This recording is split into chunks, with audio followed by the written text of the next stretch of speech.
तो जितना कल की मूवी के टीजर ट्रेलर ने हमें कंफ्यूज नहीं किया, उतना इस मूवी की एंडिंग ने हमें कंफ्यूज कर दिया है। आई नो कि कल की देखने के बाद तुम्हारे मन में भी बहुत से सवाल घूम रहे होंगे कि एंड में भैरवा कर्ण कैसे बनता है, क्योंकि कर्ण तो महाभारत के युद्ध में मर चुके थे। साथ ही सुप्रीम यास्किन के साथ ऐसा क्या होता है कि वो अर्जुन के गांडीव धनुष को उठा लेता है, जिसे कोई छू भी नहीं पा रहा था। और इसके पार्ट 2 में हमें क्या देखने को मिल सकता है, सबके ऊपर एक एक करके बात करेंगे। लेकिन उससे पहले अगर आपने ये मूवी अभी तक नहीं देखी तो ये वीडियो आप यहीं छोड़ सकते हो, क्योंकि आगे काफी सारे स्पॉयलर्स होने वाले हैं जो आपके मूवी देखने का एक्सपीरियंस खराब कर सकता है। तो चलिए ज्यादा बातें ना करते हुए वीडियो शुरू करते हैं। इस बार मैं प्रिपेयर होके आया हूँ, आजा।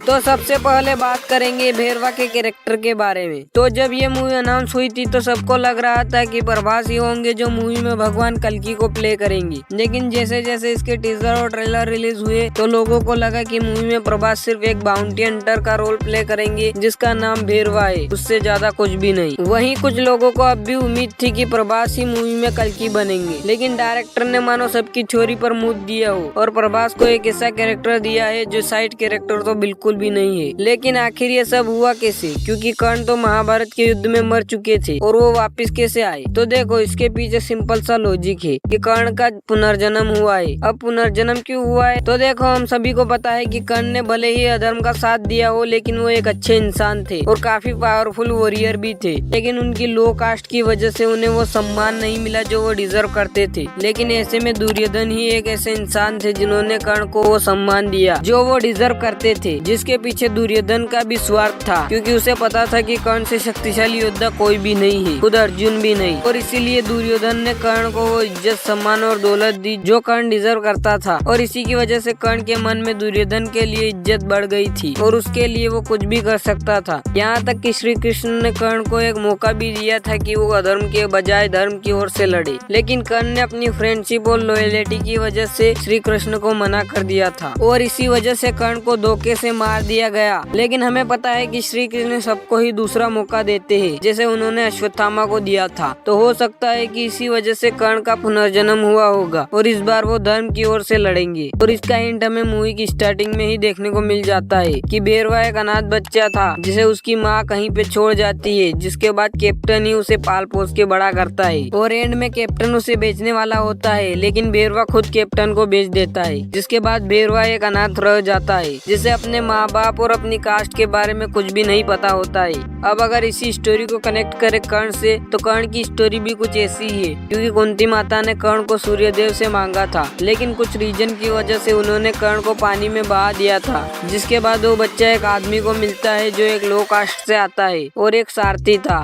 और उसी ने कर्ण को पाल पोस के बड़ा किया था। साथ ही हमने ये भी देखा कि भैरवा भी कर्ण की तरह एक अच्छा इंसान है, लेकिन कॉम्प्लेक्स जाने की लालच में वो कुछ भी कर सकता है और वही चीज उसे बुरा बना देती है। अब बात करते हैं कि आखिर सुप्रीम यास्किन के पास इतनी पावर कैसे आती है कि वो अर्जुन के गांडीव को उठा लेता है जिसे कोई छू भी नहीं पा रहा था। तो इसके पीछे का रीजन है वो एक बूंद ड्रॉप, जिसे बानी पोस्ट क्रेडिट सीन में यास्किन को दे देता है, जो सुमति के अंदर से निकाला होता है। और हमें पता है कि सुमति के अंदर जो बच्चा है वो भगवान कल्कि है और वो कितने पावरफुल होंगे ये मुझे बताने की जरूरत नहीं है। और इसीलिए वो सीरम यास्किन अपने अंदर डाल लेता है जिसमें भगवान कल्कि की शक्ति होती है, जिसकी वजह से सुप्रीम यास्किन इतना पावरफुल हो जाता है और उसी कारण वो धनुष उठा पाता है, क्योंकि एक तरीके से अब वो भगवान कल्कि का ही एक अंश है। अब अगर बात करें कि इसके पार्ट 2 में हमें क्या देखने को मिल सकता है, तो देखो इसके एंड में हमें दिखाया जाता है कि भैरवा सुमति को कॉम्प्लेक्स ले जाने के लिए निकल जाता है, जो आई थिंक कॉम्प्लेक्स पहुंच भी जाएगा। लेकिन वहाँ जाकर उसे कॉम्प्लेक्स की सच्चाई पता चलेगी और वहीं से उसके अंदर बदलाव आएगा और वो सुमति को बचाने की कोशिश करेगा। लेकिन यास्किन के सामने वो टिक नहीं पाएगा, तभी अश्वत्थामा भी वहाँ आ जाएंगे जो भैरवा को बताएंगे कि वो कौन है और भैरवा को विजय धनुष दे देंगे। जिसके बाद हमें वही महाभारत का सीन रिक्रिएट होते हुए दिखेगा, जहाँ एक बार फिर कर्ण और अर्जुन आमने सामने होंगे, जिसमें इस बार कर्ण अच्छाई की ओर से लड़ेगा और अर्जुन बुराई की ओर से। अब तुम में से बहुत से लोग कहोगे कि फिर कली का क्या होगा, तो देखो आई थिंक कली अभी नहीं आएगा, क्योंकि अभी कल्कि ने जन्म भी नहीं लिया है। अभी वो जन्म लेंगे फिर वो बड़े होंगे तो इसमें बहुत टाइम लगेगा। उसको मेकर्स एकदम एंड गेम की तरह बिल्डअप करेंगे, तब तक कुछ और तो दिखाना पड़ेगा। अब देखो ये मेरी थ्योरी है तो गलत भी हो सकती है, बाकी देखते हैं मूवी कब रिलीज होगी, क्योंकि इसके प्रोड्यूसर ने कहा है कि मूवी की 16% शूटिंग कंप्लीट हो चुकी है, अब बस जल्दी से रिलीज हो जाए। बाकी आज के लिए बस इतना ही। वीडियो अच्छा लगा हो तो लाइक कर देना और चैनल पर नए हो तो सब्सक्राइब भी कर लेना। मैं मिलता हूँ आपको नेक्स्ट वीडियो में, तब तक के लिए बाय।